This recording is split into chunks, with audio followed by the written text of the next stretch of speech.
Hello students, I welcome to all of you to this session of polity.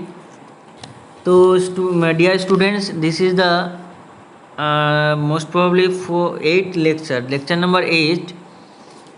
Today we are going to discuss about the salient features of the constitution. আমরা features of the constitution আজকে discuss করব। কনস্টিটিউশনটা আমাদের constitution তোমরা জানো written constitution, এবং British constitution হচ্ছে unwritten constitution.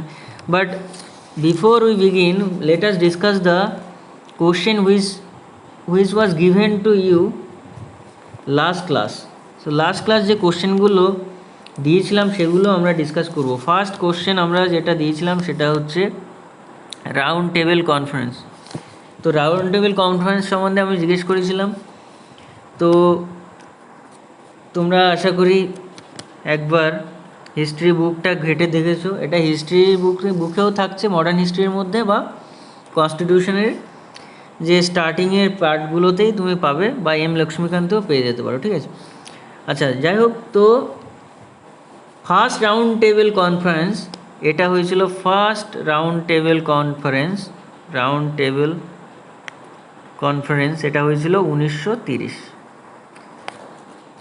তাহলে কি বললাম, ফার্স্ট রাউন্ড টেবিল কনফারেন্স হলো কত? 1930-এ। এই ফার্স্ট রাউন্ড টেবিল কনফারেন্সটা কোথায় হয়েছিল? লন্ডনে হয়েছিল। আচ্ছা, আর আমাদেরকে কি জানতে হবে এখানে? Actually B.R.. আম্বেদকর ডিপ্রেস ক্লাসের জন্য রিপ্রেজেন্টেড করেছিল ডিপ্রেস ক্লাসকে। ঠিক আছে, ডক্টর বি.আর. আম্বেদকর। আমাদের জন্য যেটা খুব ইম্পর্টেন্ট সেটা হচ্ছে 1931। এই 1931 সালে কী হয়েছিল? Second round table conference. এটা হচ্ছে সেকেন্ড রাউন্ড টেবিল কনফারেন্স, যেখানে খুবই ইম্পর্টেন্ট গান্ধীজি কিন্তু অংশগ্রহণ করেছিল। একটাই রাউন্ড টেবিল কনফারেন্স, যেটা হচ্ছে সেকেন্ড রাউন্ড টেবিল কনফারেন্স। ঠিক আছে, এখানে সরোজিনী নাইডুর সাথে গান্ধীজি অংশগ্রহণ করেছিলেন। ঠিক আছে, আচ্ছা পরেরটা আসে 1932। এটা হচ্ছে থার্ড রাউন্ড টেবিল কনফারেন্স। এই third round table conference again কোথায় হয়েছিল? লন্ডনে হয়েছিল। ঠিক আছে, আর এখানে অ্যাকচুয়ালি ডিসকাশন হয়েছিল যে গভর্নমেন্ট অফ ইন্ডিয়া অ্যাক্টটা যে পাস হবে সেটারই ডিসকাশন হয়েছিল, government of India act of 1935। কিন্তু অ্যাকচুয়ালি এখানে গান্ধীজি অংশগ্রহণ করেনি, মানে অ্যাকচুয়ালি ইন্ডিয়ান ন্যাশনাল কংগ্রেসও অংশগ্রহণ করেনি, আবার মুসলিম লীগেরও অনেকেই অংশগ্রহণ করেনি। জিন্না তো অংশগ্রহণ করেইনি। ঠিক আছে, উইদাউট জিন্না মুসলিম লীগ অংশগ্রহণ করেছিল, এবং এটাকে বলা হতো হোয়াইট পেপার, যেহেতু সমস্ত হোয়াইট বা মানে ব্রিটিশরা মিলেই আর কি এই গভর্নমেন্ট অফ ইন্ডিয়া অ্যাক্টটা বানাচ্ছে, এই জন্য এটাকে হোয়াইট পেপারে বলা হয়। ঠিক আছে, তো এটা গেল রাউন্ড টেবিল কনফারেন্স সম্বন্ধে, যে কম বেশি একটা আইডিয়া তোমাদের কাছে আমি কোশ্চেন করেছিলাম যে রাউন্ড টেবিল কনফারেন্স সম্বন্ধে জানবে, এবং গান্ধীজি করতে অংশগ্রহণ করেছিল সেটা। নেক্সট কোশ্চেন যেটা আমরা করেছিলাম সেটা হচ্ছে যে ইন্ডিয়ান ন্যাশনাল কংগ্রেস আইএনসির ওমেন প্রেসিডেন্ট। তো আশা করি তোমরা এই অ্যান্সারটাও দেখে নিয়েছো, বা তোমরা জানো অ্যাকচুয়ালি এগুলো কি। তো ফার্স্ট ওমেন প্রেসিডেন্ট কে ছিল? কে বলতে পারবে বলো? ফার্স্ট ওমেন প্রেসিডেন্ট ছিল 1917 সালে অ্যানি বেসান্ত। ইনি কিন্তু ফার্স্ট ওমেন প্রেসিডেন্ট, মহিলা। কিন্তু আমি যদি জিজ্ঞেস করি যে ফার্স্ট ইন্ডিয়ান ওম্যান হচ্ছে 1925 সালে হয়েছিলেন কে? সরোজিনী নাইডু। তো এগুলো কিন্তু খুব এক্সামে খুব আসে, এগুলো কিন্তু মাথায় রাখতে হবে। ফার্স্ট ওমেন বলতে গেলে ইনি হচ্ছে অ্যানি বেসান্ত, বাট ফার্স্ট যদি ইন্ডিয়ান ওম্যান বলা হয় তাহলে বলবো সরোজিনী নাইডু।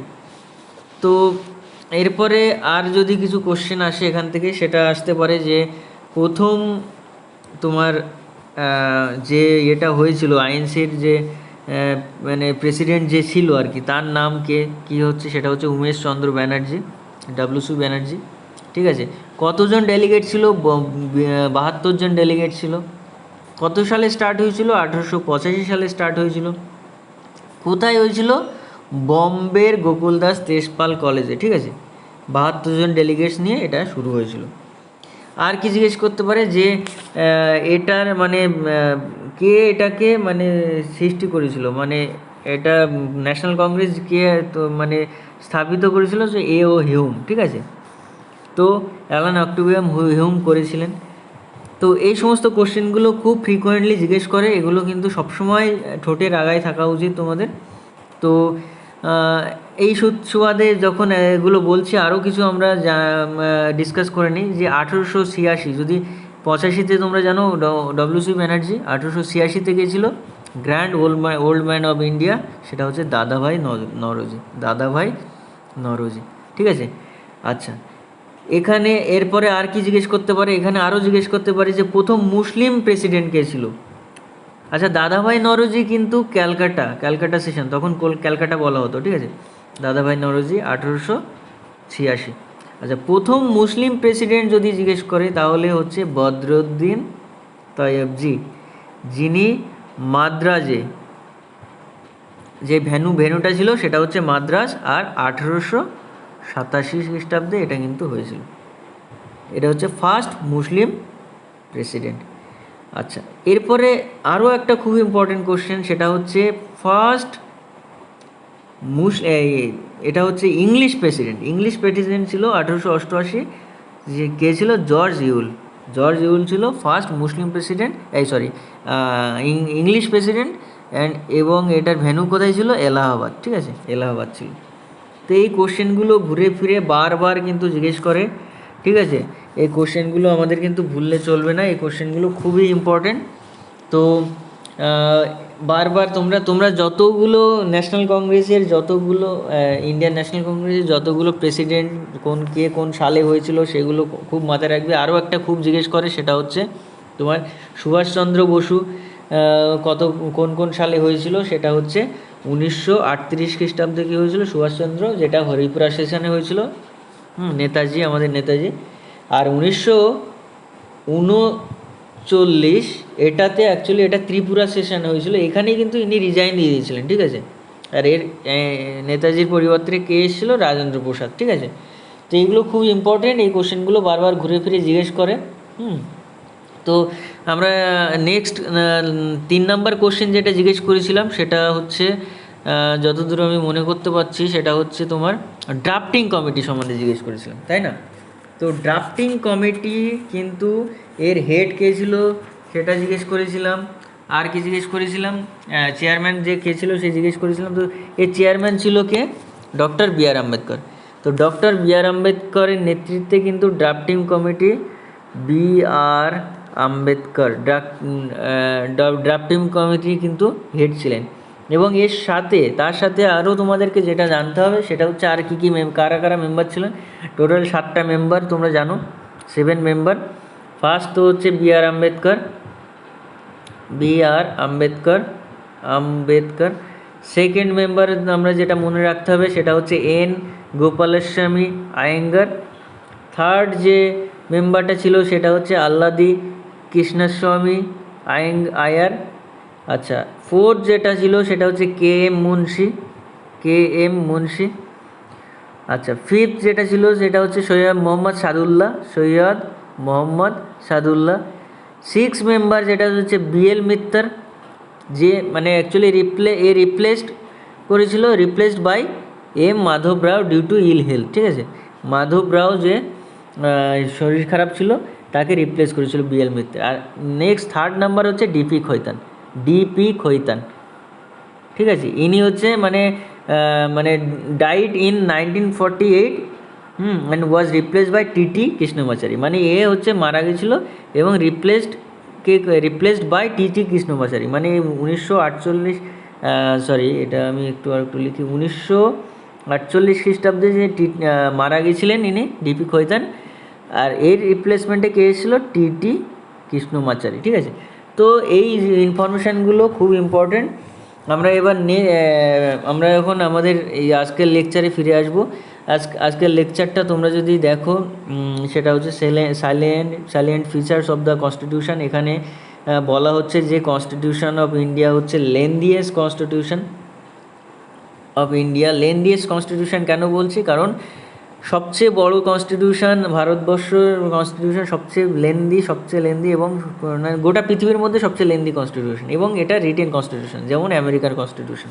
তোমরা জানো আমেরিকার কনস্টিটিউশন রিটেন কনস্টিটিউশন, এবং আনরিটেন কনস্টিটিউশন হচ্ছে ব্রিটিশদের কনস্টিটিউশন, মানে তোমার লেখা নেই। অ্যাকচুয়ালি কী হয় এখানে ব্রিটিশ গভর্নমেন্ট, অ্যাকচুয়ালি এখানে কী হয় যে কোনো একটা পার্টিকুলার অপরাধ, মনে করো যে কেউ গরু চুরি করলো, ঠিক আছে, সাপোজ রাম গরু চুরি করলো, ঠিক আছে, তাহলে গরু চুরির জন্য পার্লামেন্টে এটার উপরে একটা আলোচনা হবে। আলোচনা হওয়ার পরে যে ও গরু চুরি করেছে, গরুটার মূল্য হচ্ছে এত টাকা। আচ্ছা, তাহলে এই গরু চুরির জন্য একে দেখা গেল 20,000 টাকা ফাইন, আর কি 1 বছরের সশ্রম কারাদণ্ড, ঠিক আছে। তো এটা কিন্তু পানিশমেন্ট হলো। এইবার ভবিষ্যতে যদি শ্যাম আবার একই রকম গরু চুরি করে, তাহলে সেই পানিশমেন্টের কিন্তু রিপিটেশন হবে। বোঝা গেল? তাহলে এইভাবে পানিশমেন্টটা হয়। তো এখানে আনরিটেন মানে কোনো একটা অপরাধ হয়েছে, সেটার জন্য একটা আলোচনা হবে, আলোচনার ভিত্তিতে যে শাস্তি হবে সেই শাস্তি ভবিষ্যতে কেউ যদি একই অপরাধ করে, তাহলে সেই একই অপরাধের জন্য ওই শাস্তিটাই কিন্তু রিপিট হবে।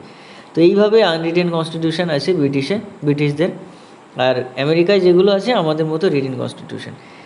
আচ্ছা, একে লেন্দিয়েস্ট কনস্টিটিউশন কেন বলছে, কারণ এটা অনেকটা elaborate, detail document and comprehensive, ঠিক আছে। মানে ডক্টর বি আর আম্বেদকর আমাদের ভারতবর্ষীদের বিভিন্ন রকম ডাইভার্সিটি অনুযায়ী, যে বিভিন্ন রকম মানুষ, এদের হিস্ট্রি, এদের জিওগ্রাফি সব কিছু ঘেঁটে সমস্ত রকম মানুষের জন্য একটা সমাধানে আসার জন্য এই কিন্তু লেন্দিয়েস্ট কনস্টিটিউশন বানানো হয়েছিল, যাতে সমস্ত শ্রেণীর মানুষ সুযোগ সুবিধা পায়, কেউ যেন কোনো রকমভাবে বঞ্চিত না থাকে। আচ্ছা, অরিজিনালি কি বলছে, in 1949 the constitution contain preamble 395 article, 22টা পার্ট। দেখো প্রথমে কী ছিল, যদি আমি বিচার করি যে ওই সময় যখন 26শে নভেম্বর 1949 এই সময়টায় যদি দেখি, তাহলে অ্যাকচুয়ালি যে কনস্টিটিউশন যখন অ্যাডপ্ট করা হয়েছিল আর এনাক্ট করা হয়েছিল 26শে জানুয়ারি 1950, সেই সময়টায় কটা 395টা আর্টিকেল ছিল, একটা প্রিয়াম্বল ছিল, প্রস্তাবনা, আর কি ছিল 22টা পার্ট ছিল, 8টা শিডিউল ছিল, ঠিক আছে। আর প্রেজেন্টলি আমি জাস্ট এই এখন যে মানে এই লক্ষ্মীকান্তের বুক অনুযায়ী 2016 ক্যালকুলেশন অনুযায়ী যেটা আছে এই মুহূর্তে 465টা আর্টিকেল, 25টা পার্ট, 12টা শিডিউল, ঠিক আছে, এইগুলো আছে। মানে কি 8খানা শিডিউল থেকে 12টা শিডিউল হয়ে গেছে, 22টা পার্ট থেকে 25টা পার্ট হয়ে গেছে, 395টা আর্টিকেল থেকে 465টা আর্টিকেল হয়ে গেছে, ঠিক আছে। আর কি প্রিয়াম্বলে কিছু চেঞ্জ আছে, ঠিক আছে, কী চেঞ্জ আছে আমরা পরবর্তীতে এগুলো দেখব, ঠিক আছে। মিনি কনস্টিটিউশনের আন্ডারে এগুলো আসে, যাই হোক আমরা এগুলো পরে ডিসকাস করব, কিন্তু এটা আপাতত জেনে রাখো যে এই চেঞ্জগুলো হয়েছিল, ঠিক আছে, এই চেঞ্জগুলো হয়েছে। আর কি হয়েছে দেখো, the various amendments carried out since 1951 have deleted about 20 article, 1 part. দেখো এই 7 নম্বর পার্টটা কিন্তু ডিলিট করা হয়েছে, মোটামুটি 20টা আর্টিকেল ডিলিট করা হয়েছে, এবং আর্টিকেল 90টার উপরে আর্টিকেল, 4টে পার্ট। কোন পার্ট? পার্ট 4A যেটা হচ্ছে ফান্ডামেন্টাল ডিউটিস আছে, পার্ট 9A, 9B আর 14A। এইগুলোতে কি আছে তোমরা একটু দেখবে এবং জানাবে কমেন্ট সেকশানে, ঠিক আছে। তো আর কি আছে, 4টে শিডিউল 9, 10, 11, 12 এইগুলো কিন্তু অ্যাড করা হয়েছে।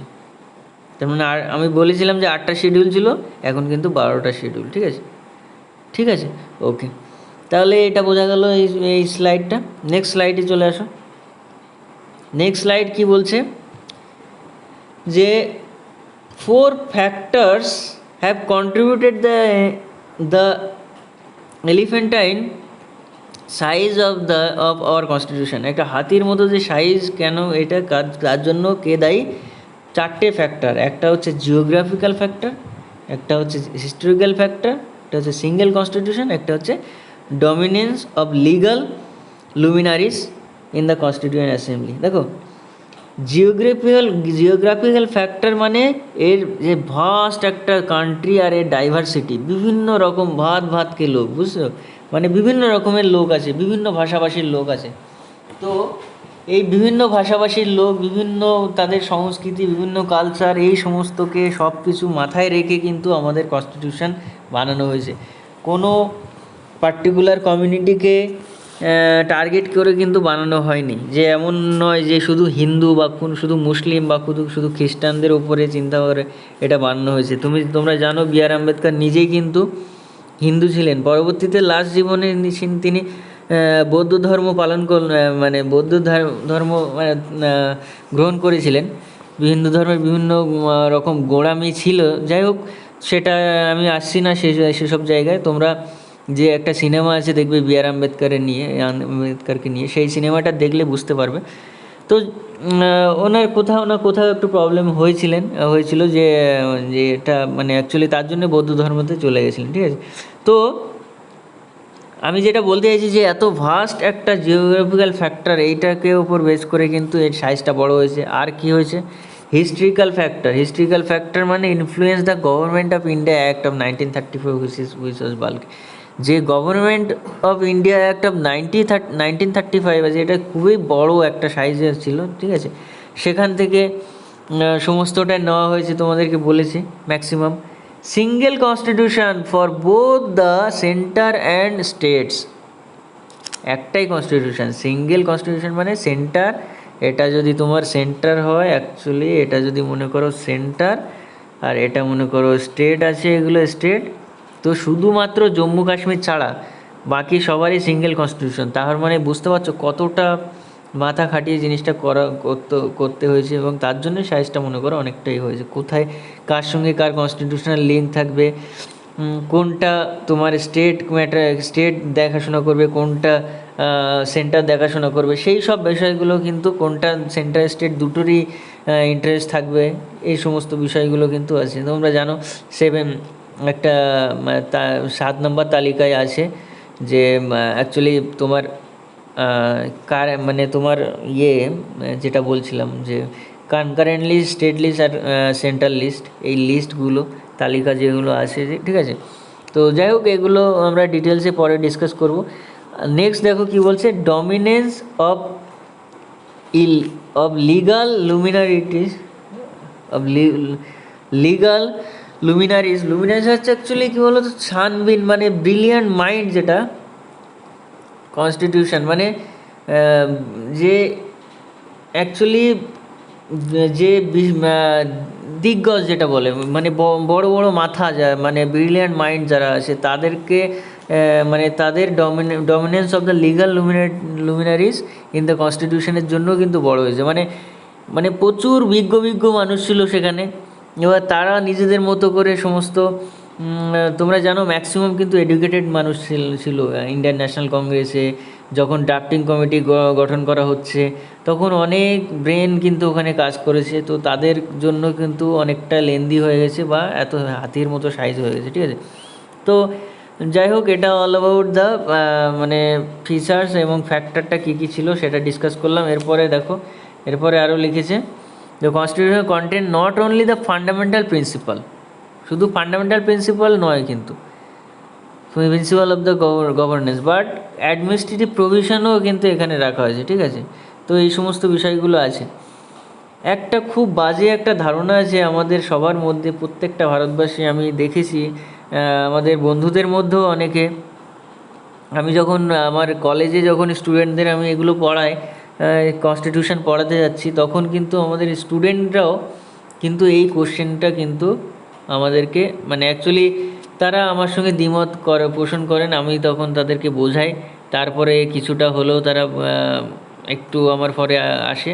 কিন্তু অ্যাকচুয়ালি বলা হয় মানে ম্যাক্সিমাম মানুষ এটা ভাবে যে আমাদের কনস্টিটিউশনটা কপি অ্যান্ড পেস্ট এটা করা হয়েছে, কিন্তু অ্যাকচুয়ালি এই ধারণাটা যে ঠিক নয় সেটা কিন্তু আমি আজকে এখানে এই স্লাইডের মাধ্যমে তোমাদেরকে বলবো। দেখো, আমরা পৃথিবীতে এসেছি কিন্তু কেউই, সবাই কিন্তু আমরা উলঙ্গ হয়ে এসেছি, ঠিক আছে? মানে আমরা একটা পরনে একটা কাপড়ও নিয়ে আসিনি, এবং আমরা কিন্তু কেউ মায়ের পেটের থেকে কিন্তু কেউ সব কিছু জেনে আসেনি যে পৃথিবীতে কোনটা কী, বা যেগুলো যেটা বল।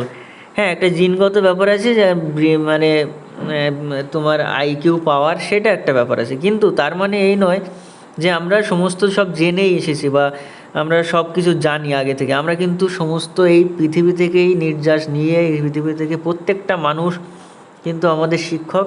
প্রত্যেকটা মানুষের থেকেই কিন্তু আমরা শিখি প্রতিনিয়ত। সে হতে পারে তোমার বাবা হোক, মা হোক, তোমার টিচার হোক, বা তোমার ভাই হোক, বা তোমার স্টুডেন্টই হোক, প্রত্যেকের কাছ থেকে কিছু না কিছু শেখার আছে। তো এই যে শেখার যে প্রবণতা, এটা কিন্তু সবার মধ্যেই আছে আমাদের, এবং আমরা প্রতিনিয়ত সমাজ থেকে শিখছি, এবং শেখার পরে আমরা কিন্তু ওটাই অ্যাপ্লাই করছি। আমি যে লেকচারটা দিচ্ছি, এই লেকচারটা আমি কিন্তু দিতে পারতাম না। আমি কিন্তু ডিটেল পড়েছি, আমি লক্ষ্মীকান্ত পড়েছি, আমি আমার কিছু টিচার আছে যাদেরকে আমি ফলো করেছি, এবং আলটিমেটলি সেখান থেকে, টিচারদের থেকে, আমি আমার বই থেকে, হ্যাঁ, বিভিন্ন রকম স্টাডি মেটেরিয়াল থেকে নিয়ে আমি কিন্তু একটা কনক্লুশনে এসে কিন্তু আমি তোমাদেরকে পড়াচ্ছি। তার মানে আমি যদি ভবিষ্যতে একটা বই লিখতে চাই, তাহলে কিন্তু আমি কিন্তু লক্ষ্মীকান্তকে ভুললে চলবে না। লক্ষ্মীকান্তের রেফারেন্স নেব, আমি আমার টিচারদের সাজেশান নেওয়ার পরে আমি কিন্তু একটা কমপ্লিট একটা বই রচনা করব। তো এটাই আর কি। Doctor B.R.. আম্বেদকর, তোমাদেরকে বলেছিলাম যে 60খানা দেশের কনস্টিটিউশন পড়াশোনা করেছেন। 60খানা দেশের কনস্টিটিউশন পড়াশোনা মানে বুঝতে পারছো তার মধ্যে কতটা জ্ঞান চলে আসার পরে সে এটা করেছে, আর নিজেই একজন লয়ার ছিলেন, ব্যারিস্টার ছিলেন। যাই হোক, তো আমরা কিন্তু আমাদের দেশের জন্য কোন পার্টিকুলার জিনিসটা সুইটেবল, সেটা বি.আর. আম্বেদকর কিন্তু ভেরিফাই করেছে, এবং ভেরিফাই করে তারপরে সেটা কিন্তু ইন্ডিয়ান কনস্টিটিউশনের মধ্যে আনা হয়েছে। এবং আনার পরে শুধু তার কথাই কিন্তু আসেনি, আনার পরে প্রত্যেকটা মেম্বার তারা সাজেশান দিয়েছে, দেওয়ার পরে এটাকে কিন্তু এই ড্রাফটটা যে বানানো হয়েছে, তারপরে কিন্তু এটা কিন্তু অ্যাক্টে পরিণত হয়েছে। তো এমন নয় যে আমি আমি আমার মতো করে একটা কনস্টিটিউশন বানিয়ে আমি চলে গেলাম, এরকম কিছু নয়। আমাদের দেশের, আমাদের মানুষদেরকে সমস্তটাই, মানে আমাদের প্রত্যেকটা শ্রেণীর মানুষের কথা মাথায় রেখে কিন্তু ডক্টর বি.আর. আম্বেদকর এই সংবিধানটা রচনা করেছেন। এবং এটা এমন নয় যে কপি পেস্ট করেছেন বা এরকম কিছু নয়, তিনি যেখানে যেটা ভালো লেগেছে সেইটার কিছুটা পার্ট নিয়ে সেটাকে মডিফাই করে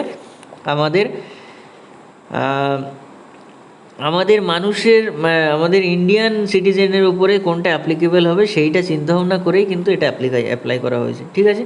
তো বোঝা গেল। তো এরপরে কখনোই যেন এরকম কথা তোমরা নিজেরা বলবে না, কারণ শিক্ষিত তোমরা সবাই। তো কখনোই এটা বলবে না যে আমাদের কনস্টিটিউশন কপি পেস্ট করা হয়েছে, ঠিক আছে? দেখো এখানে এখানে দেখো পয়েন্ট আউট করেছি যে দ্য ম্যাক্সিমাম পার্ট এটা বড় করা হয়েছে কি government of India act of 1935, ঠিক আছে? এবার বলছে B.R.. Ambedkar proudly acclaim that the constitution of India has been framed after ransacking, দেখো এই পার্টটা, এই যে নাম ransacking মানে হচ্ছে টোটাল ছানবিন করে, জাস্টিফাই করে, জিনিসটা ফিল্টার করে, জিনিসটা কিন্তু ransacking all the known constitution of the world, সারা পৃথিবীতে যা কনস্টিটিউশন আছে সেগুলো ছানবিন করে কিন্তু আমি এই কনস্টিটিউশনটা আমি বানিয়েছি, ঠিক আছে? আচ্ছা, তারপরে নেক্সট পয়েন্টটা কি বলছে? The structural part of the constitution is to a large extent derived from the Government of India Act of 1935, এটা অলরেডি আমি বললাম যে ম্যাক্সিমাম 1935-এর যে গভর্নমেন্ট অফ ইন্ডিয়া অ্যাক্ট এসেছিল সেখান থেকে কিন্তু নেওয়া হয়েছে। নেক্সট দেখো, the philosophical part of the constitution মানে হচ্ছে fundamental rights and directive principle of state policy, এইগুলো কোথা থেকে নেওয়া হয়েছিল? আমেরিকা থেকে নেওয়া হয়েছে ফান্ডামেন্টাল রাইটস, খুব আসে এটা এক্সাম। ইউএসএ থেকে নেওয়া হয়েছে ফান্ডামেন্টাল রাইটস। আর কি ডিপিএসপি এটা নেওয়া হয়েছে কোথা থেকে? আয়ারল্যান্ড থেকে, ঠিক আছে, আইরিশ কনস্টিটিউশন থেকে, আয়ারল্যান্ড থেকে। তো এই দুটো পার্ট কিন্তু নেওয়া হয়েছে, ঠিক আছে। এইগুলো কিন্তু directive principle of state policy হচ্ছে আয়ারল্যান্ড থেকে, আর ফান্ডামেন্টাল রাইটস কোথা থেকে? আমেরিকান কনস্টিটিউশন থেকে। আচ্ছা, নেক্সট স্লাইড দেখো। নেক্সট স্লাইড বলছে the political part of the constitution, that means the principal cabinet government and the relation between the executive and the legislature have been largely drawn from the British Constitution. মানে যে political পার্টগুলো কনস্টিটিউশনের, মানে যেটা cabinet minister, cabinet গঠন হচ্ছে, relation between executive and legislature, মানে executive মানে যেটা এক্সিকিউট করছে, আর লেজিসলেটার হচ্ছে যে আইন প্রণয়ন তৈরি করছে, আর এক্সিকিউট হচ্ছে এইগুলো অ্যাপ্লাই করছে। এই সমস্তগুলো কিন্তু ব্রিটিশ কনস্টিটিউশন থেকে নেওয়া হয়েছে, ঠিক আছে। The other provision of the constitution have been ড্রন from the constitution of Canada, Australia, Germany, USSR মানে হচ্ছে তোমার এখন রাশিয়া আছে, হ্যাঁ, France, south Africa, Japan and so on. তো আদার যেগুলো আছে, মনে করো সংশোধনটা কোথা থেকে নেওয়া হয়েছে, ঠিক আছে, তারপরে মনে করো ট্রেডটা কোথা থেকে নেওয়া হয়েছে, কনকারেন্ট লিস্টটা কোথা থেকে নেওয়া হয়েছে, এগুলো কিন্তু খুব আসে, এগুলো তোমাদেরকে জানতে হবে, ঠিক আছে।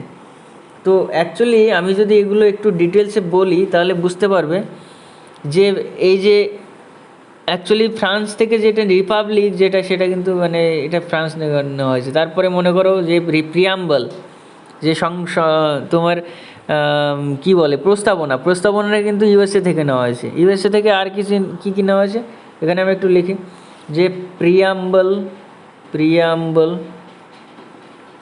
সেটা কোথা থেকে? ইউএসএ থেকে নেওয়া হয়েছে। আর কি নেওয়া হয়েছে? ইন্ডিপেন্ডেন্ট জুডিশিয়ারি যে আমাদের মানে আদালতগুলো কিন্তু জুডিশিয়ারি কোথা থেকে নেওয়া হয়েছে? ইউএসএ থেকে নেওয়া হয়েছে। আর কি নেওয়া হয়েছে? আর হচ্ছে president as the executive head, মানে প্রেসিডেন্ট কীভাবে নিয়োগ হবে, এক্সিকিউটিভ হেড, হ্যাঁ, supreme commander of the arm force, এগুলো সব কিছু কিন্তু ইউএসএ থেকে নেওয়া হয়েছে। আর কি নেওয়া হয়েছে ইউএসএ থেকে? ভাইস প্রেসিডেন্ট, ঠিক আছে, ভাইস প্রেসিডেন্ট যে x officio chairman of the Rajya Sabha যে, ঠিক আছে, এইগুলো ভাইস প্রেসিডেন্টের যে কিভাবে নিয়োগ হবে, কাকে রিজাইন দেবে, সমস্ত কিন্তু ইউএসএ থেকে নেওয়া হয়েছে। ইউএসএ থেকে আরেকটা বললাম ফান্ডামেন্টাল রাইটস নেওয়া হয়েছে, প্রিয়াম্বল নেওয়া হয়েছে বললাম অলরেডি। আর কি নেওয়া হয়েছে? যে সুপ্রিম কোর্ট আর হাইকোর্ট তার রিমুভাল, মানে জাজদের রিমুভাল, ঠিক আছে, তার মানে removal of supreme court and high court জাজ, ঠিক আছে, এদেরকে রিমুভ করবে কীভাবে, সেটাও কিন্তু ইউএসএ থেকে নেওয়া হয়েছে। বোঝা গেল? তাহলে ইউএসএ থেকে কিন্তু প্রচুর নেওয়া হয়েছে। আমি আরও একবার রিপিট করছি, ইন্ডিপেন্ডেন্স অফ জুডিশিয়ারি নেওয়া হয়েছে, president as the executive head and supreme commander of arm force এটা নেওয়া হয়েছে। আর কি কী নেওয়া হয়েছে? The vice president as the x officio chairman of the council of state, মানে যে রাজ্যসভা, ঠিক আছে, সেটা নেওয়া হয়েছে। ফান্ডামেন্টাল রাইটস নেওয়া হয়েছে, প্রিয়াম্বল নেওয়া হয়েছে। আর কি? সুপ্রিম কোর্ট আর হাইকোর্টের জাজ কীভাবে রিমুভ করা হবে সেটা নেওয়া হয়েছে। এগুলো কিন্তু সব ইউএসএ থেকে নেওয়া হয়েছে। নেক্সট যেটা ইউকে থেকে নেওয়া হয়েছে সেটা জানতে হবে আমাদের, ল মেকিং প্রসিডিওর কিন্তু ইউকে থেকে নেওয়া হয়েছে। আর কি নেওয়া হয়েছে? রুল অফ ল, সেটাও ইউকে থেকে নেওয়া হয়েছে, রুল অফ ল, ঠিক আছে। আর কি নেওয়া হয়েছে? সিঙ্গেল সিটিজেনশিপ, মানে আমেরিকায় তোমরা জানো ডাবল সিটিজেনশিপ, কিন্তু ব্রিটেন থেকে নেওয়া হয়েছে বা ইউকে থেকে নেওয়া হয়েছে সিঙ্গেল সিটিজেন। আমাদের দেশে কিন্তু একটাই সিটিজেনশিপ পাই আমরা। আর কি নেওয়া হয়েছে? Parliamentary system with ministerial responsibility, যে পার্লামেন্টারি সিস্টেমটা আছে সেই সমস্ত কিন্তু ইউএসএ থেকে parliamentary system with ministerial responsibility মানে হচ্ছে ডিফেন্স মিনিস্টার কার দিয়েছে, হ্যাঁ, হোম মিনিস্টার কে আছে, এরকম ব্যাপারগুলো, ঠিক আছে। এরপরে যেটা আসে সেটা হচ্ছে ক্যানাডা থেকে কী নেওয়া হয়েছে? ক্যানাডা থেকে নেওয়া হয়েছে মনে কর ফেডারেশন উইথ স্ট্রং সেন্টার, মানে সেন্টারে যে ফেডারেশন, আমাদের যে ফেডারেল গভর্নমেন্ট বলি আমরা, ফেডারেশন যে মানে বলি ফেডারেশন উইথ স্ট্রং সেন্টার, এটা হচ্ছে ক্যানাডা থেকে নেওয়া হয়েছে।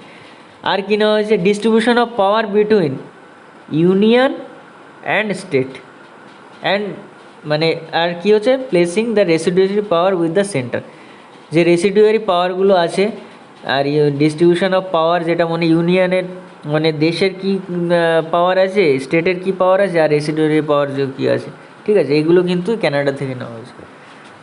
আচ্ছা, এরপরে ক্যানাডা থেকে আর কিছু নেওয়া হয়নি। এরপরে যেটা আমরা জানতে হবে সেটা হচ্ছে আয়ারল্যান্ড থেকে। আয়ারল্যান্ড থেকে আমি অলরেডি বললাম ডিপিএসপি নেওয়া হয়েছে। আয়ারল্যান্ড, এখানে আমি একটু লিখি, আয়ারল্যান্ড থেকে কী নেওয়া হয়েছে? আয়ারল্যান্ড থেকে DPSP, directive principle of state policy, ঠিক আছে, তো ডিপিএসপি নেওয়া হয়েছে। আর কি নেওয়া হয়েছে? Method of election of president. দেখো, প্রেসিডেন্ট যে এক্সিকিউটিভ হেড, এটা কিন্তু ইউএসএ থেকে নেওয়া হয়েছে, কিন্তু method of election of president এটা কিন্তু নেওয়া হয়েছে কোথা থেকে? আয়ারল্যান্ড থেকে। মানে প্রেসিডেন্টের ইলেকশনটা কীভাবে হবে, ঠিক আছে, এটা কিন্তু আয়ারল্যান্ড থেকে নেওয়া হয়েছে। তাহলে বোঝা গেল? তাহলে এখানে কিন্তু তোমরা গুলিয়ে ফেলবে। আরও একবার আমি বলছি, মানে মেথড অফ ইলেকশান, মানে প্রেসিডেন্টের ইলেকশান কিভাবে হবে সেটা কিন্তু আয়ারল্যান্ড থেকে নেওয়া হয়েছে।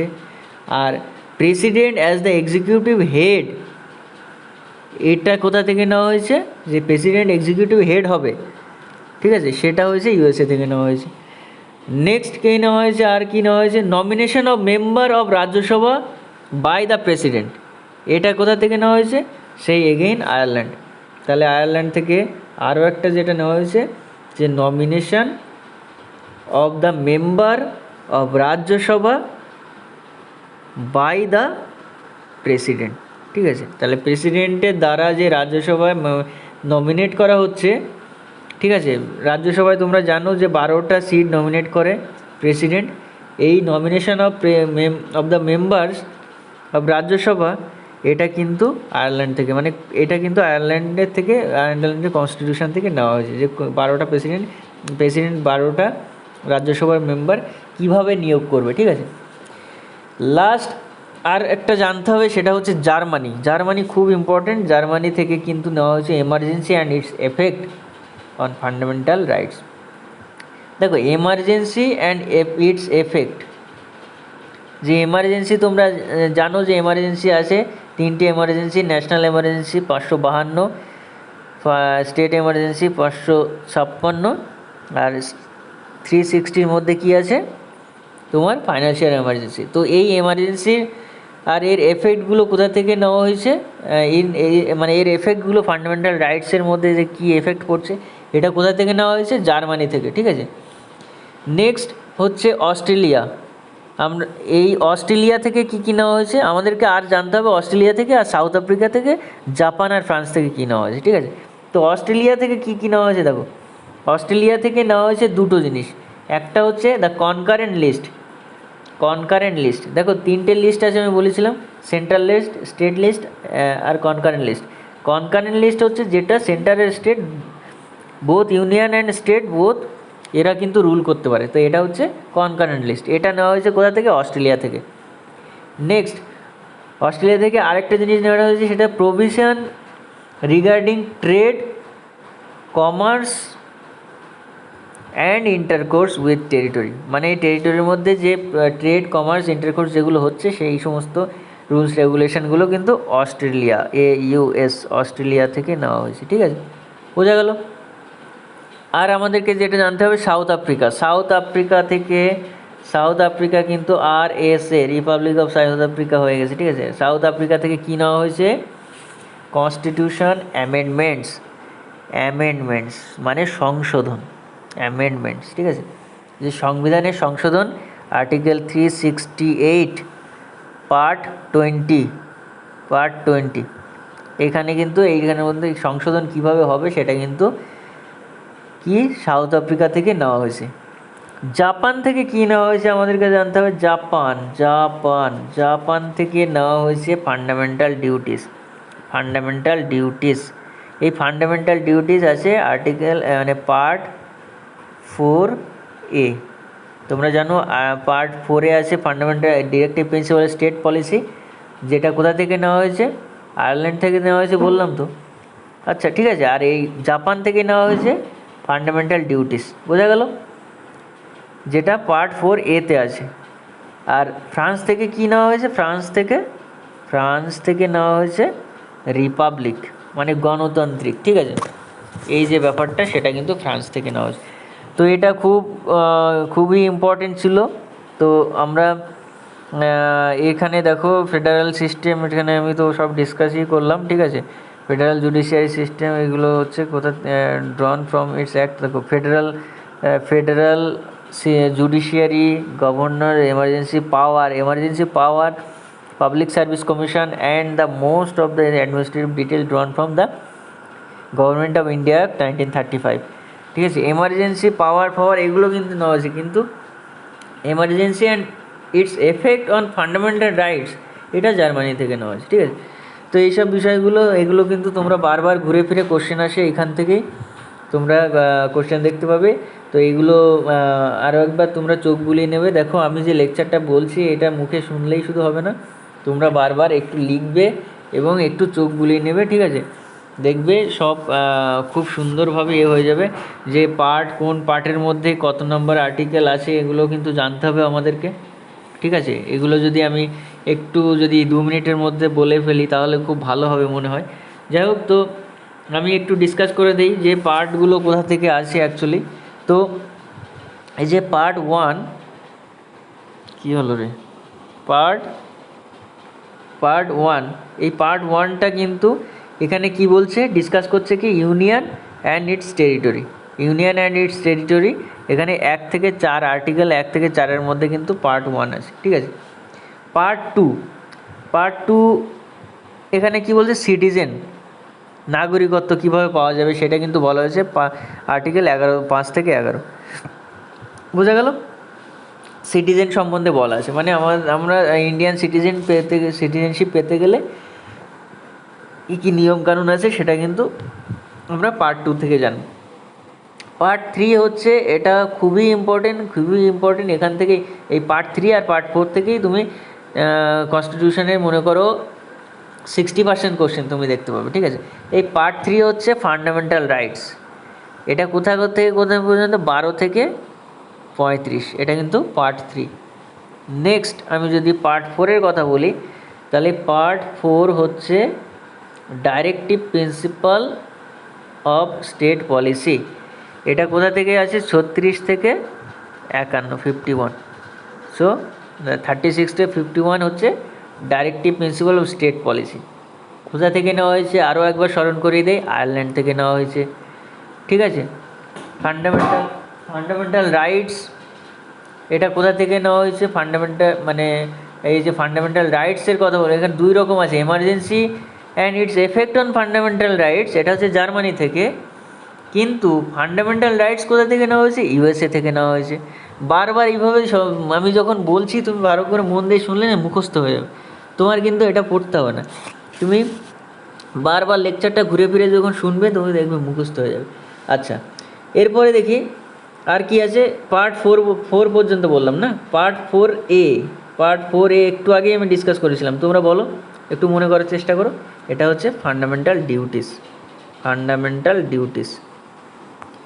এই ফান্ডামেন্টাল ডিউটিস হচ্ছে 51-এর A, এটা কিন্তু WBCS-এর একটা কোশ্চেন, ফান্ডামেন্টাল ডিউটিস কত নম্বর আর্টিকেলের মধ্যে আছে। আচ্ছা, এইবার আমি যদি তোমাকে জিজ্ঞেস করি যে ফান্ডামেন্টাল ডিউটিস পার্ট 4A-তে তো আছে, ঠিক আছে, কিন্তু এই ফান্ডামেন্টাল ডিউটিস কি, এটা কি মানে সংবিধান যখন রচনা করা হয় তখন কি ছিল না, এটা কিন্তু ছিল না। আমি অলরেডি ডিসকাসও করেছি যে এই পার্ট 4A-তে কিন্তু অ্যাড করা হয়েছে। এবার এই অ্যাডটা কবে করা হয়েছিল সেটা খুব ইম্পর্টেন্ট, এটা মাথায় রাখতে হবে। 42nd constitutional amendment act of 1976, এই ফান্ডামেন্টাল ডিউটিস কিন্তু এখানে অ্যাড করা হয়েছে 1976 সালে 42 নম্বর সংবিধান সংশোধনের মাধ্যমে। বোঝা গেল? এরপরে আমাদেরকে যেটা জানতে হবে সেটা হচ্ছে পার্ট 5। এই পার্ট 5টা টোটালি ইউনিয়নকে ডেডিকেট করা হয়েছে, ইউনিয়ন গভর্নমেন্ট। ঠিক আছে, ইউনিয়ন গভর্নমেন্ট মানে আমাদের কেন্দ্র সরকারের উপরে ডেডিকেট করা।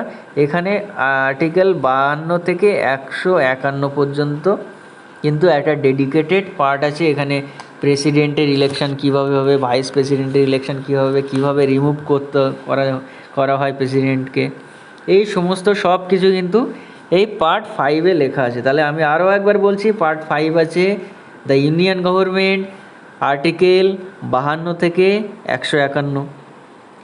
ঠিক আছে, আচ্ছা নেক্সট দেখো পার্ট 6। যদি আমি পার্ট 6-এর কথা বলি, পার্ট 6 হচ্ছে টোটালি স্টেট গভর্নমেন্ট। ঠিক আছে, তাহলে স্টেট গভর্নমেন্টকে নির্দেশ করছে পার্ট 6। আর্টিকেলের কথা যদি বলি তাহলে 152, 152 টু 237। ঠিক আছে, এটা হচ্ছে পার্ট 6। পার্ট 7টা কিন্তু ইম্পর্টেন্ট নয় অ্যাকচুয়ালি, কিন্তু এরকম জিজ্ঞেসও করতে পারি যে এটা অ্যাকচুয়ালি বাতিল করা হয়েছিল। ঠিক আছে, পার্ট 7টা এটা রিপিল করা হয়েছিল। ঠিক আছে, বাতিল করা হয়েছিল, এটা কিন্তু আর্টিকেল 238-এর মধ্যে এটা ছিল। ঠিক আছে, এই যে বললাম 152 থেকে 237 এর মধ্যে কিন্তু পার্ট 7 এরপরে 238 নম্বর আর্টিকেলে ছিল, কিন্তু এটা কি করা হয়েছে, বাতিল করা হয়েছে। ঠিক আছে, তো এটা বাতিল করা হয়েছে। এটা অ্যাকচুয়ালি আমি জিজ্ঞেস করি যে কবে কীভাবে বাতিল করা হয়েছে, তো 7 অ্যামেন্ডমেন্ট হয়েছিল, 7 নম্বর সংশোধন হয়েছিল কনস্টিটিউশনাল অ্যামেন্ডমেন্ট অ্যাক্ট। কত সালে এসেছিলো, 1956। এইটা কিন্তু এইটা আসার পরে এইটা কিন্তু বাতিল করা হয়েছে। ঠিক আছে, বোঝা গেল? আচ্ছা, নেক্সট যদি আমি জিজ্ঞেস করি পার্ট 8টা, এক মিনিট, পার্ট 8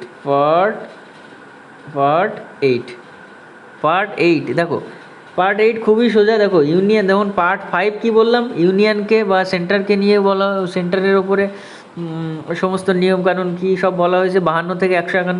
পার্ট 6টা কী হয়েছে, স্টেট গভর্নমেন্ট 152 থেকে 237। পার্ট 7 বাতিল 238 ছিল, তাহলে পার্ট 7টা তাহলে 239, 239 টু 240 অ্যাকচুয়ালি 1 হবে এটা। ঠিক আছে, 241। তো এইটা 239 টু 241 এটা কি জানো, অ্যাকচুয়ালি ইউনিয়ন টেরিটরি মানে কেন্দ্রশাসিত অঞ্চল। তো এই ইউনিয়ন টেরিটরি সম্বন্ধে কিন্তু সমস্তটাই কিন্তু এইখানে ডিটেলস লেখা আছে। ঠিক আছে, বোঝা গেল?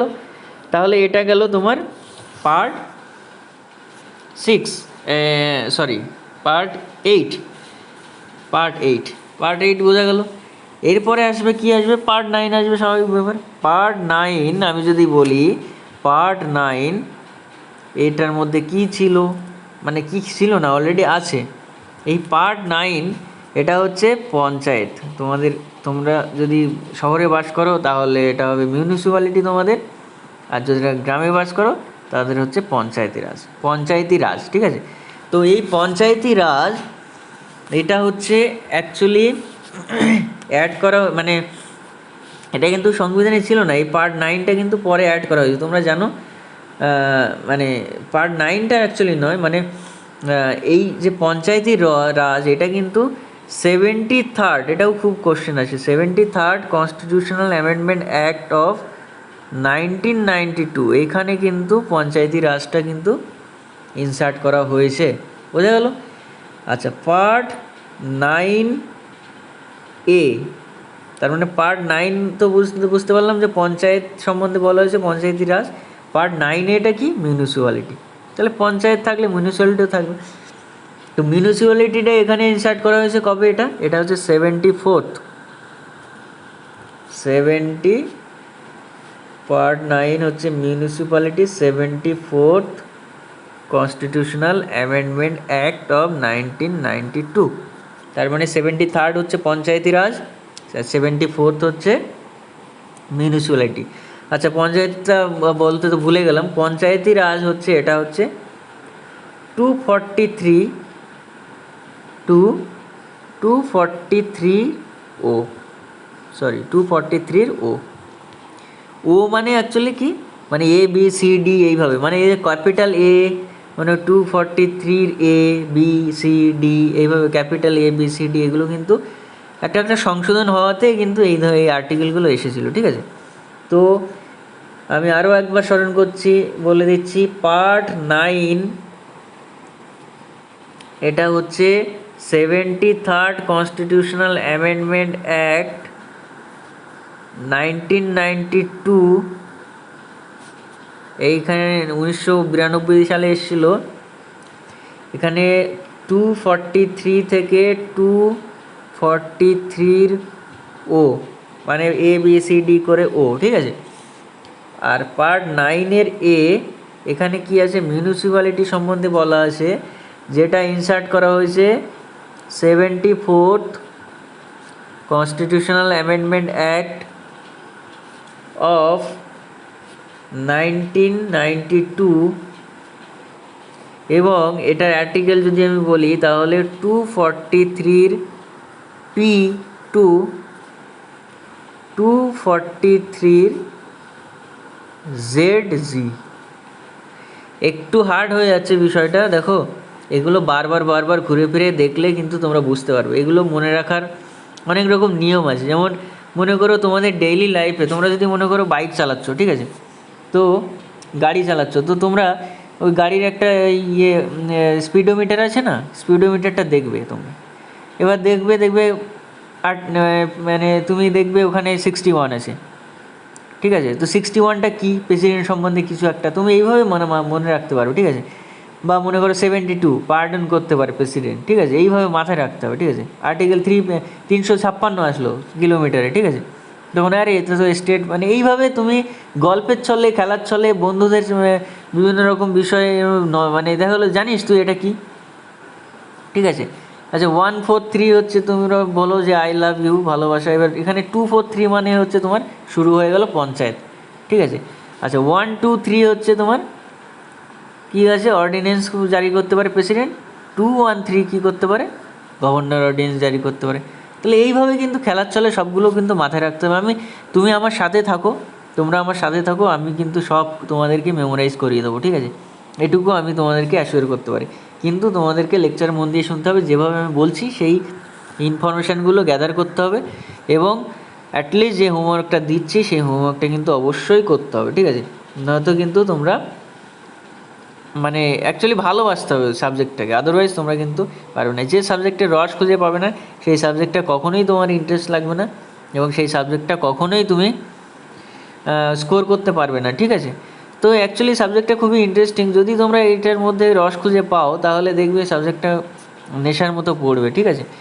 তো আমরা সময় নষ্ট না করে আমরা এগিয়ে যাই। দেখো তাহলে মিউনিসিপ্যালিটি বললাম 243 to 243 P to 243 Z G, বোঝা গেল। নেক্সট পার্ট 9-এর বি।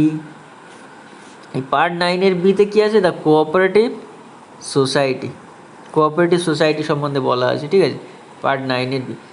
পার্ট 10, পার্ট 10-এ কী বলা আছে, the schedule and tribal areas, মানে যে তপশিল জাতি জনজাতি যেটা বলে না, শিডিউল অ্যান্ড ট্রাইবাল এরিয়াস, ঠিক আছে। এই ছত্তিশগড়ের সুকমা ডিস্ট্রিক্ট, ঠিক আছে, ট্রাইবাল এরিয়াস, ঠিক আছে। তো এইটা কোথায় আছে, 244 টু 244-এর এ। তাহলে 244 থেকে 244-এর এতে কী আছে, শিডিউল অ্যান্ড ট্রাইবাল এরিয়াস, এটা হচ্ছে পার্ট 10। পার্ট 11টা ডিসকাস করা যাক। পার্ট 11টা কি, এখানে কি আছে, the relation between union and state, মানে ইউনিয়ন আর স্টেটের মধ্যে কী রিলেশন হবে সেটা কিন্তু এখানে লেখা আছে। এটা কোথায় লেখা আছে, 245 টু 263, মানে এখানে কিন্তু কি জানো, কনকারেন্ট লিস্ট, এটা কিন্তু এখানে আছে। দেখবি মাঝে মাঝে কাবেরি ওয়াটার ডিসপিউট হয়েছে, এইখানে কোথা থেকে এই পাওয়ারটা আসে, স্টেটের পাওয়ার আসে কোথা থেকে, সেন্টার রাজ্যের কোথায়, কেন্দ্রের কোথা থেকে পাওয়ার আসে, এগুলো কিন্তু এখানে ডিসকাস করা হয়েছে। ঠিক আছে, আচ্ছা নেক্সট দেখো, নেক্সট কি বলছে, পার্ট, নেক্সট হচ্ছে পার্ট 11 বললাম তো, ওকে 12, পার্ট 12। তা 12 কি আছে, finance, property, contracts and suits. এগুলো কিন্তু ডিটেলস আমরা জিজ্ঞেস করবো। ফাইন্যান্স কমিশন কোথায় আছে, আর্টিকেল 280, হ্যাঁ আর্টিকেল 280-তে আছে ফাইন্যান্স কমিশন। ঠিক আছে, এবার এটা অ্যাকচুয়ালি 264 থেকে 300 এ, এই 300 এটা কী বলো তো, এটা হচ্ছে তোমার রাইট টু প্রপার্টি যেটা ছিল ফান্ডামেন্টাল রাইটস, ওটার থেকে কিন্তু বের করে নিয়ে এখানে এখানে তোমার কনস্টিটিউশনাল রাইট, মানে অ্যাকচুয়ালি তোমার ফান্ডামেন্টাল রাইটস থেকে বের করে নিয়েছে। ঠিক আছে, তো এটা কিন্তু আর্টিকেল 300 এ পর্যন্ত, এই যে ফাইন্যান্স, প্রপার্টি, কন্ট্রাক্ট, স্যুটস, এগুলো হচ্ছে পার্ট 12-এর মধ্যে। পার্ট 13 খুব ইম্পর্টেন্ট, তোমাদেরকে এটা অবশ্যই মাথায় রাখতে হবে। পার্ট 13, পার্ট 13-এ কী আছে, পার্ট 13-এ যেটা আছে সেটা হচ্ছে trade, commerce and intercourse with the territory of India. 301 থেকে 301 টু 307, এটা হচ্ছে তোমার পার্ট 13। তার মানে আরও একবার বলছি, trade, commerce and intercourse within the, এই যে ট্রেড, কমার্স, এগুলো কোথা থেকে নেওয়া হয়েছিলো, অস্ট্রেলিয়া থেকে নেওয়া হয়েছিলো না, তো এইগুলো হচ্ছে পার্ট 13-এর মধ্যে আছে। 307 পর্যন্ত চলে এলাম, আমাদেরকে 395 পর্যন্ত যেতে হবে। ঠিক আছে, মাথায় রাখবে। এরপরে যেটা আসে সেটা হচ্ছে পার্ট 13 বললাম তো, হ্যাঁ 13-এর পরে আসবে কি 14।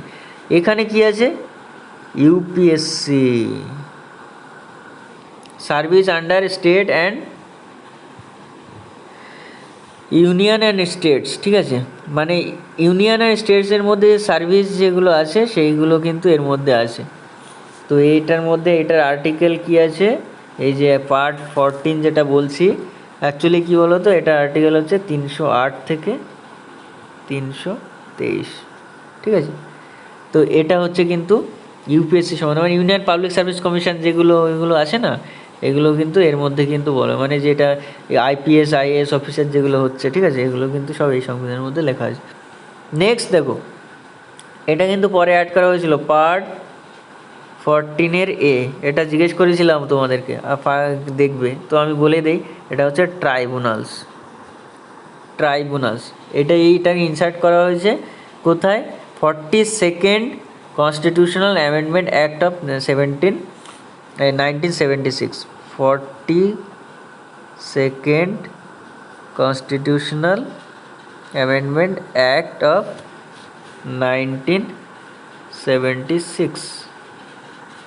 ট্রাইব্যুনাল এটা অ্যাকচুয়ালি জুডিশিয়ারি নিয়ে আছে, অ্যাকচুয়ালি আমরা এখানে এগুলো সব ডিসকাস করব আমরা। এরপরে দেখো, ভিডিওটি অনেক লেন্দি হয়ে যাচ্ছে, এখানে একটু তাড়াতাড়ি দেখে নাও। পার্ট 15, এটা আছে election commission, election commission of India.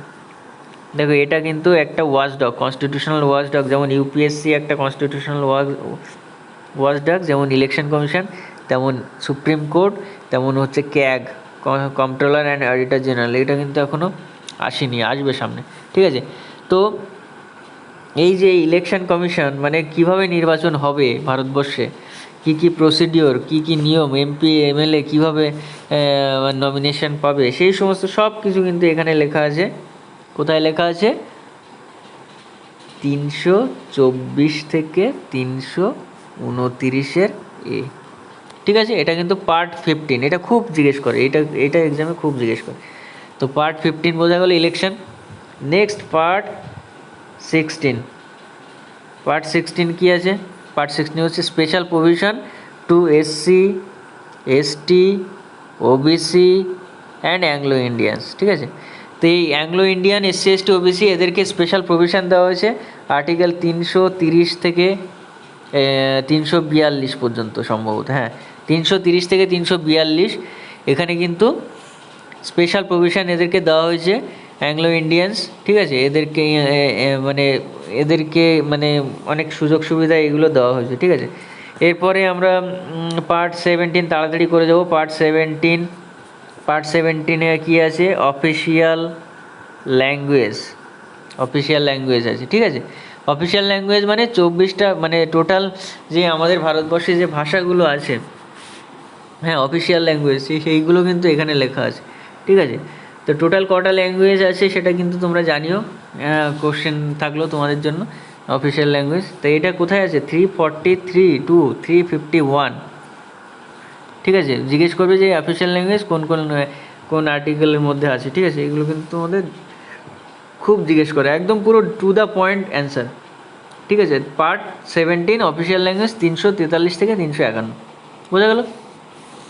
এই যে আমি এতক্ষণ এমার্জেন্সি করে শেষাচ্ছিলাম যে পার্ট, এটা হচ্ছে 18-এর মধ্যে আছে এমার্জেন্সি প্রভিশন।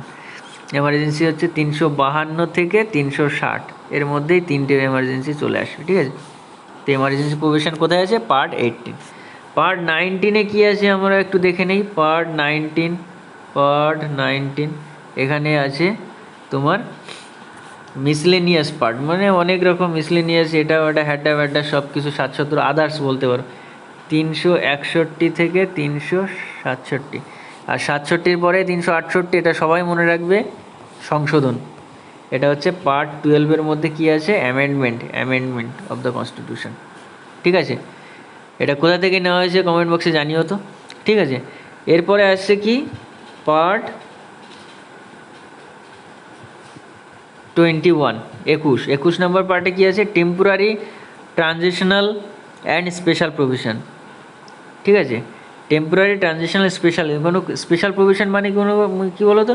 মনে করো 371, 370 জম্মু কাশ্মীর, 371, হ্যাঁ, Arunachal Pradesh 1-এর A, B, C, D, E, F, G এইভাবে আছে, ঠিক আছে। তো স্পেশাল প্রভিশন প্রত্যেকটা স্টেটের স্পেশাল স্ট্যাটাস যেগুলো দেওয়া হয়েছে না, প্রত্যেকটা না, যে সমস্ত স্টেটগুলো একটু প্রবলেমেটিক সেই সব জায়গায়, যেটা বর্ডারের পাশে আছে, এরা এই স্পেশাল প্রভিশনের জন্য 90:1, জানো, যে বাজেটে যেটা অ্যালোকেট হয়, মানে সেন্টার খরচ করবে 90 ভাগ, স্টেট খরচ করতে হয়।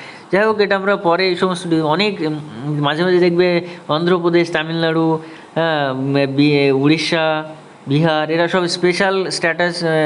স্পেশাল প্রভিশনে আসার জন্য চেষ্টা করে, ঠিক আছে। যাই হোক, তো এটা হচ্ছে তোমার পার্ট 21-এর মধ্যে আছে। আর পার্ট 22 এবং লাস্ট পার্ট এটাই, ঠিক আছে। পার্ট দেখো 22ই আছে, কিন্তু মাঝখানে A B এইভাবে কিন্তু জুড়ে দিয়েছে, ঠিক আছে। তো 11 যেমন 9-এর A জুড়েছে, 9-এর B জুড়েছে, ঠিক আছে। আর কি জুড়েছে? 14-এর A, ঠিক আছে। তো পার্ট 22 এটা হচ্ছে লাস্ট, শর্ট টাইটেল, এটা হচ্ছে কমেন্সমেন্ট, অথরিটিভ টেক্সট ইন হিন্দি, হ্যাঁ, আর কি বাতিল করা হয়েছে এই সমস্ত সব মিলিয়ে এতটা ইম্পর্টেন্ট না। 393 থেকে 395। এবার এগুলো সবগুলো কি জানতে হবে? না, সবগুলো জানার দরকার নেই। তোমাদেরকে যেটা জানতে হবে, যেটা স্পেশাল প্রভিশন পার্ট 21-এর মধ্যে আছে, পার্ট 20-এর মধ্যে আছে তোমার অ্যামেন্ডমেন্ট যেগুলো আছে। আর কি জানতে হবে? এমার্জেন্সি কত নম্বর পার্টে আছে? 18 নম্বর পার্টে আছে এমার্জেন্সি। আর কি জানতে হবে? অফিসিয়াল ল্যাঙ্গুয়েজ 17 নম্বর পার্টে আছে। আর কি জানতে হবে? ইলেকশন কততে? তোমার 15-তে আছে। ইউপিএসসি আছে 14-তে, ঠিক আছে। ফাইন্যান্স কমিশন কততে আছে? 12-তে আছে। এই সমস্তগুলো ইম্পর্টেন্ট। আর 9-এ আছে পঞ্চায়েত, আর 9-এর A-তে আছে মিউনিসিপ্যালিটি। আর কিছু জানার দরকার নেই। আর যেটা জানবে সেটা হচ্ছে তোমার পার্ট 3-এ তো সবাই মনে আছে। পার্ট 3-তে আছে তোমার কি? Fundamental rights. পার্ট 4-এ আছে ডিপিএসপি। পার্ট 4-এর A-তে আছে ফান্ডামেন্টাল ডিউটিস। পার্ট 5-এ আছে ইউনিয়ন, 6-এ স্টেট, 7 বাতিল হয়ে গেছে, 8-এ আছে এই তোমার ইউনিয়ন টেরিটরি, ঠিক আছে। আর ফার্স্ট পার্টে কী আছে? Union and its territory. আর সেকেন্ডে আছে কি? সিটিজেনশিপ। তো আশা করি ভিডিওটি আমরা এখানেই রাখবো। আশা করি ভালো লেগেছে। যদি ভালো লাগে তাহলে অবশ্যই লাইক করো। আর মানে কোনো কোয়েশ্চেন থাকলে অবশ্যই জানিও, আমি অ্যান্সার দেওয়ার চেষ্টা করব। আর পড়াশোনা করো, পড়াশোনার বাইরে কিছু নেই, ঠিক আছে। এই নলেজ তোমার কিন্তু থেকে যাবে। বাকি সারা দুনিয়ায় সবাই ধোকা দিতে পারে, কিন্তু এই নলেজ কিন্তু থেকে যাবে। আমি এখানে ভিডিওটি রাখছি। আর এর পিডিএফটা টেলিগ্রাম চ্যানেলে পেয়ে যাবে, ঠিক আছে। জিকে বাই ধীরাজ স্যারেও পেয়ে যেতে পারো, ঠিক আছে। তো তোমরা জাস্ট নক করবে যদি তোমরা পিডিএফটা পেতে চাও। তার এখানেই রাখছি। Thank you for listening.